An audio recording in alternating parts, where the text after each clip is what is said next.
Election लागलं आहे, हो, कोणकोणते पक्ष उभे आहेत माहिती आपल्या इथे? भरपूर जण आहेत.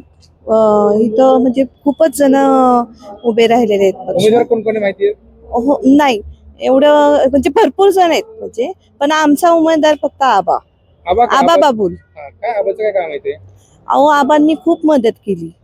एकेकाळी आम्हाला कोरोनाच्या टायमाला आम्हाला खायला नव्हतं, तर आबा स्वतः आणून आम्हाला 2 टाइम 3 टाइम आमच्या मुलांना कपडे किंवा बर्थडे असले ना, बर्थडे तरी केक आणून द्यायचे आबा. एवढं काही आबांनी आमच्यासाठी केलं. जे आमच्या अमानत आहे फक्त आबा बाबू. बाकीचे दुसरे येत नव्हते का उमेदवार? नाही, एवढे नव्हते कोणी येत, तुमचा हक्काचा माणूस आबा आहे तुम्हाला? फक्त आबा. आबा कुठल्या पक्षात आहे? त्यांचं चिन्ह काय आहे? आबा हे शिवसेनेचं चिन्ह आहे त्यांचं. इलेक्शन लढवणार आहेत. त्यांचं चिन्ह आहे धनुष्यबाण. ते शिंदे गटातून उभे आहेत आणि त्यांचं गट आहे बटन नंबर आहे 4. हे लक्षात ठेवा. सगळ्यांनी धनुष्यबाणावरच बटन दाबून त्यांना बहुमताने विजयी करा. आबा पूर्वीही खूप छान कार्य करायचे आणि आत्ताही खूप छान कार्य करतील, सांगायची गरजच नाही. इकडं बघायचं आणि तुमचं नाव सांगा. मी कल्पना बाबूराव नाईक, प्रभाग क्रमांक 36 मध्ये राहते. आणि इथं काँग्रेस, भाजप, शिवसेना आणि सर्व पक्षीय उमेदवार उभे आहेत. तुम्हाला काय माहिती मी जास्त करून आबांच्या सानिध्यात असते. आबांबरोबर 20 वर्षाले मी काम करते. आम्ही स्वयंसेविका म्हणून मी काम करते आबांबरोबर. प्रत्येक काशी यात्रेला मी त्यांच्याबरोबर असते. सगळ्या त्यांच्या घरच्या कार्यक्रमाला आम्ही असतो आणि आम्ही त्यांच्याच बरोबर सगळं कार्य करतो. हो, आणि आता सुद्धा प्रत्येक घरी जाऊन हँडबिल पाठणं. मी सौ पूनम हरीश परदेशी, या शिवसेना गटातून 36 ब याची उमेदवारी घेतली आहे आणि मला नक्की म्हणजे विश्वास आहे की आमचा पॅनल व्यवस्थित सगळे प्रचंड बहुमताने विजयी होऊन येईल. कारण की आम्ही शिंदे गटातून आबा बागुल यांच्या नेतृत्वाखाली आमचं हे सक्षम पॅनल झालेलं आहे. त्यामध्ये आम्ही नक्कीच विजय मिळू असं मला वाटतं. आणि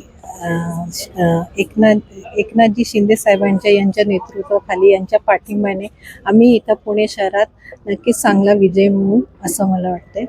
हा विश्वास माझ्या मनात आहे. जय हिंद, जय महाराष्ट्र. आपण आता कुठल्या प्रभागात आहोत? हो, 36 मध्ये.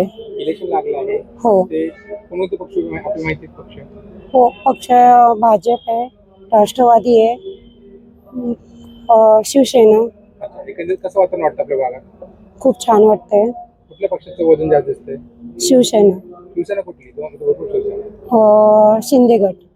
त्याची कोण व्यक्ती उभा आहेत माहिती आहे? आबू बाबू. काय त्यांचं काम आहे? त्यांची कामं सांगण्यासारखे नाही. खूप छान कामं करतात किंवा सगळ्यांना असं सांभाळून घेतात. किंवा यांनी खूप कामं अशी केलेली आहेत की काही लोकांना काशीला नेलेले आहे. प्रत्येक हे करतात, रॅली काढतात, सगळ्यांना फिरायला नेतात. बाकी सगळ्या लहान मोठ्यांचे सगळ्यांचा आदर करतात. भले त्यांच्या बाबुल परिवारांचे सगळा परिवार खूप छान आहे. आणि आपण ज्या पक्षात तिथं एक लाडकी बहीण योजना आहे त्याचा आपण लाभ घेता का? हो, घेतो. कशी वाटते योजना ती? आणि त्याबद्दल खूप छान वाटतं. आज इतके पक्ष आम्ही बघितले आमच्या लहानपणापासून. पहिल्यांदा असे शिंदे साहेब आहेत की त्यांनी लाडक्या बहिणीला घरोघर दर महिन्याला पेन्शन चालू केली आहे. दर महिन्याला ते भावबीज करतात. माझं एकच मत आहे की सर्वांनी बहिणीने एक मत तरी आपण शिंदे साहेबांना आणि आपल्या आबाबांना द्यायलाच पाहिजे. कारण की ते आपलं दर महिन्याला आपल्याला आपल्या खात्यात शून्य असलेल्या बायकांना सुद्धा पेन्शन त्यांच्या खात्यात येते. आज काय नवरा टाकत नाही किंवा बायको कोणीच करत नाही, नातेवाईक ते करतात. आज ते लाडके भाऊ आहेत. पण लाडक्या बहिणींना एवढंच माझं सांगणं आहे की तुम्ही पण लाडक्या भावाला एक मत करा. तुमची ओळख? मी सोनिया साखरे, अरणेश्वर, पुणे इथून बोलते. प्रभाग क्रमांक माहिती का तुम्हाला? हो, प्रभाग क्रमांक 36. इथं काँग्रेस, राष्ट्रवादी काँग्रेस, भाजप, शिवसेना आणि सर्व पक्षीय निवडणूक सुरू आहे. तर तुम्हाला काय माहिती आणि तुम्हाला काय वाटतं? आमच्या प्रभाग क्रमांकाचे 36 मधले आबा बागुल हे आता धनुष्यबाण यांचं चिन्ह आहे, त्या ह्याच्यातून ते उभारलेले आहेत शिवसेना पक्षातून. तर ते आम्हाला त्यांना कोण ओळखत नाही ह्या प्रभागामध्ये. त्यांनी खूप कामं केली तिथली. आणि ई-लर्निंग शाळा असू दे, आम्हाला जास्त ओळख सांगू का, पूरग्रस्ताच्या वेळेस म्हणजे खूप पुराच्या वेळेस मदत खूप केलेली आम्हाला. म्हणजे एक रात्रभर म्हणजे जागून आठवडाभर त्यांना म्हणजे झोप नाही, त्यांनी तहान भूक काही बघितलं नाही. वस्तीतल्या लोकांना कुणी का असं ना त्यांच्या सगळे धावून आलेत ते. त्यांची पूर्ण फॅमिली आमच्या सोबत होते. जेव्हा आम्हाला पुरामध्ये पाण्यात अडकलं होतं तेव्हा आम्हाला त्यांनी रात्रभर त्यांच्या ई लर्निंग स्कूलमध्ये आम्हाला जागा दिली. तेवढ्या रात्रीचा मसाले भात दिला आणि आम्हाला तिथं खूप खूप गरज होती तेव्हा त्यांनी सगळ्या परिवारांनी आम्हाला सहकार्य केलं. थोडक्यात जो आपल्या संकटात धावून येते. हो, म्हणजे जेव्हा गरज होती तेव्हा ते आम्हाला धावून आलेले. तुम्ही निम्म्या रात्रीत फोन करा त्यांना, कधीही करा, एनी टाइम. फॅमिली त्यांची फॅमिली एनी टाइम अवेलेबल असते. त्यांची मुलं ते स्वतः कधीच असं म्हणजे आम्हाला असं गाड्यांमध्ये घेऊन आलेले. म्हणजे खूप सपोर्ट आहे त्यांचा. ठेवलं रात्रभर. आणि आज सांगू का, खूप गरिबांच्या मुलांना शिक्षण ई लर्निंग मधून फ्री मध्ये आहे. जेवण हे सगळं आज म्हणजे बाहेर गेलं तर नाही एवढ्या सोयी, त्यांनी खूप सोयी केल्यात. प्लस वृद्ध नाहीत का लोक किंवा गरिबांच्या असं त्यांना की कुठं त्यांचे मुलं नेऊ शकत नाहीत ट्रिपला, तर त्यांनी ते काम केलेले. आज कितीतरी म्हणजे आता लाखो झाले असतील लोक, त्यांना आज फ्रीमध्ये काशी, रामेश्वर, ज्योतिर्लिंग सगळं फिरवलंय त्यांनी. शिर्डी. 1 रुपयाही न घेता सगळं खाणं पिणं सगळं त्यांचं.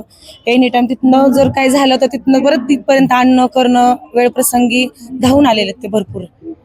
असं खूप म्हणजे केलंय. काय कामाची तुम्ही म्हणजे अगणित काम आहेत त्यांची, सांगू काम शकत करणारा माणूस. काम कर. आज तुम्ही कुठेही जावा, लहान मुलांना जर विचारलं ना, आबा म्हणणार, बागुल पण नाही, आबा आमचे असं करणार सगळेजण. म्हणजे खूप आहेच. आम्ही आता सगळ्यांकडनं ऐकतो ना, आमच्या प्रभागामध्ये ते खूप काम करतात. काय त्यामुळे मग लोकांना आव्हान करणार? काय नाही म्हणजे असं जो माणूस काम करतो त्याला तुम्ही मत द्या, बरोबर का नाही. म्हणजे तो अर्ध्या रात्री देतोय त्याला सोडून म्हणजे बाकी तुमचं काही असू दे, पण आपल्या प्रभागावर लक्ष द्या, बस एवढंच.